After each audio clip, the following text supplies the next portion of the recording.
The next thing that we're going to talk about is the spinal exercises. So like I said earlier, everybody should be doing some kind of daily routine of spinal care. And these exercises are the first level of what you can do. Think about this fact. Sorry.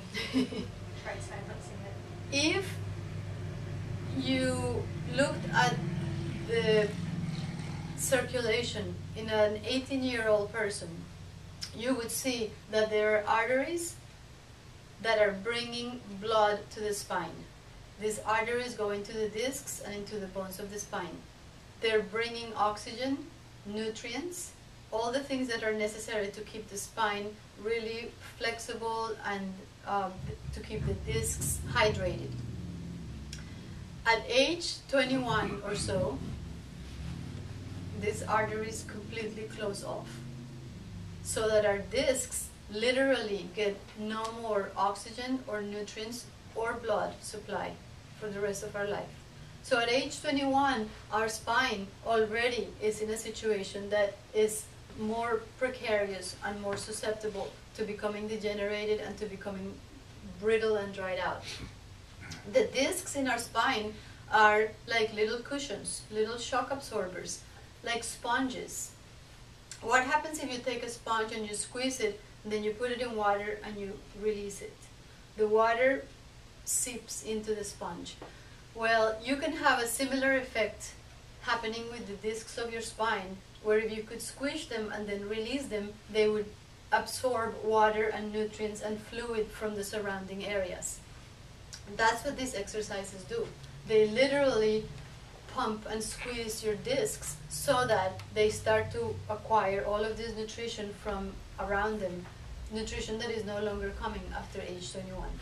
So what I want you to do is, if you will separate a little bit so you have a little bit of elbow room, I want you to do the exercises with me. I'm going to give them to you in a handout, but I want you to experience them as I'm doing them here too.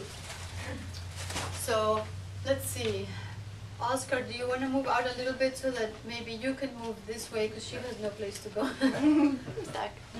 And yeah, just put your chair a little bit out here, and let's go ahead and do these exercises. Okay, so pretend that I was sitting in a nice chair. Okay, so the first exercise has to do with the first two movements that our spine can do. Our spine can only move in 6 ways. That's it. It can move forward and backward.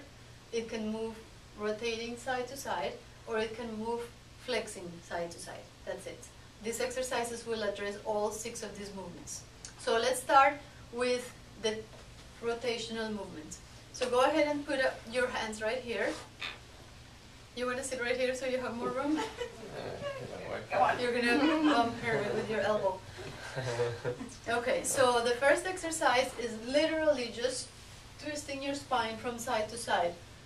I want you to pick a spot behind the wall, in the wall behind you, and try to look at that spot every time that you turn your head. At the beginning you may not be able to, and that's okay. Go as far as you can, and each day you will notice that your spine is going to have a little bit more and more mobility. I want you to try something.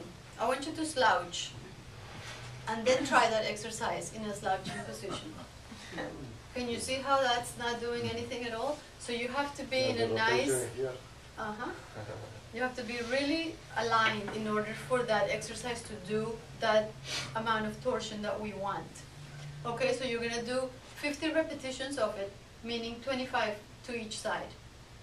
The second one is going to address the side-to-side movement of your spine. So you just let your arms hang loose on the sides. You're going to sit up nice and straight, and leading with your head, you're just going to bend to one side and to the other side. So your head leads, but your whole spine follows that movement.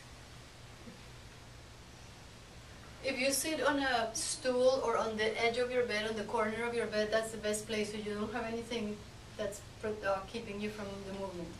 Let's try this movement in a slouching position. See?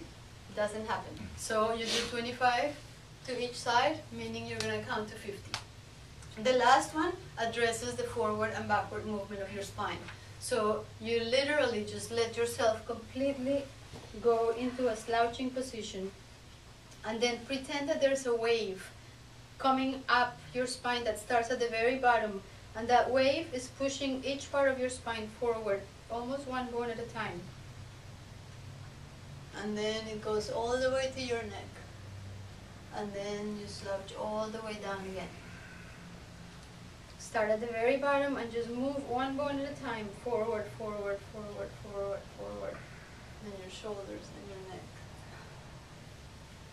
Okay? You might not be able to do all of them the right way, but just do the best you can. Do a little bit of movement, and then when the baby's born, then you can teach the baby. Okay, the mistake that people make with this one is they do that. Okay, that's not it. It's you go into a C curve, and then you go slowly one bone at a time, one bone at a time, until you're completely back. Okay. So those are the 3 exercises. They literally will take you 5 minutes to do them. Try to do them every morning, because that's when most people really feel stiff and sore. As soon as you wake up in the morning, just sit on the corner of your bed, do these exercises, and then you can start your day. If you're having a particularly hard day where you know you've overdone it, sitting or slouching or doing things in the wrong position, just take 5 minutes and sit down and do the exercises. You won't believe the difference that it makes. Sometimes our spine starts to hurt, and then it's 10 o'clock in the morning and we're like, oh, this is too much. It becomes like a snowball, because throughout the day your spine just gets more and more and more tense. You can break that pattern. Whenever you start to feel that things are just starting to get really tight, break it and do the exercises, and it's like you start from scratch. Any questions?